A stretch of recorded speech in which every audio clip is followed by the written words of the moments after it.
So, I love my Saturdays here at the office. Let me just give you a 360 shot. Man, I love being in the office all by myself. My suite door's closed. Nobody else is here in the Preston wing but me. But I'm sitting here doing work. And of course, I'm thinking about Mother's Day. My mama who had me, my grandma who raised me, both of them are passed away, and I cherish their memories. And every day of my life, I work towards honoring the life, the love, and the legacy that they have left for me and for our family to continue to honor. Now, with that being said, I have to be honest with you. One thing I hated the most growing up was, this might sound funny, but it's real. One thing I hated the most growing up was going to school.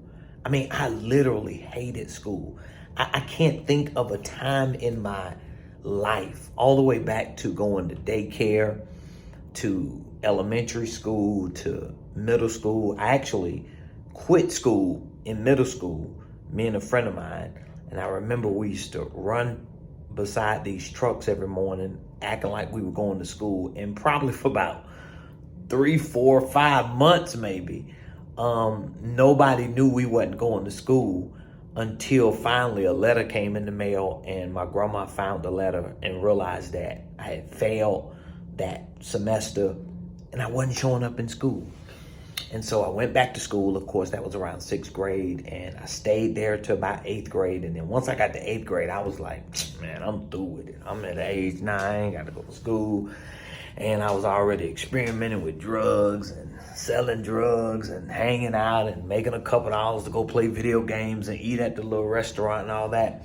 I already had it in my mind. I didn't want to go to school. Now, even though I hated school, I wasn't an idiot, because at the time, I didn't know what it was in me, but it was really an entrepreneur in me. Now, the reason why I'm bringing this up is because, or at least one of the reasons is, when I talk to parents who have children that have hard times in school, because remember, by the time I got to the 6th grade, I was checked out. I was like, it's a wrap, man. I don't want to go to school.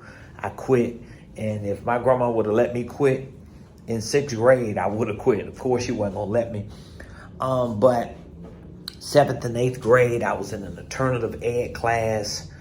High school years, I was at an alternative school, wasn't in a regular high school, and then just eventually just dropped out. And finally, at some point, ended up getting my GED after getting out of jail 3 or 4 times. But just to give you the gist of how much I hated school, but I loved to learn. But I wanted to learn the things I wanted to learn that I felt like didn't imprison me and didn't control me to the point that I felt out of place. I didn't even feel like I was a part of the real world. So I talk to parents a lot of times, and I tell them, if you have kids that have issues, especially a lot of you mothers out there during this Mother's Day weekend, and you might be a single mother and your kids are struggling, and maybe you're not a single mother, but it just feels like you just can't control the narrative of a child or these children's lives, and they're getting to an age where they're starting to show some disrespect, they're starting to show some disregard, they're starting to show some rebellion. Well, just look at giving them an opportunity for entrepreneurship. Maybe it's to start a business on the side. Maybe it's to take them around entrepreneurs and let them experience what it is to be free and to do the things that you want to do and you love to do and you may have a passion to do. Perhaps you might find something in them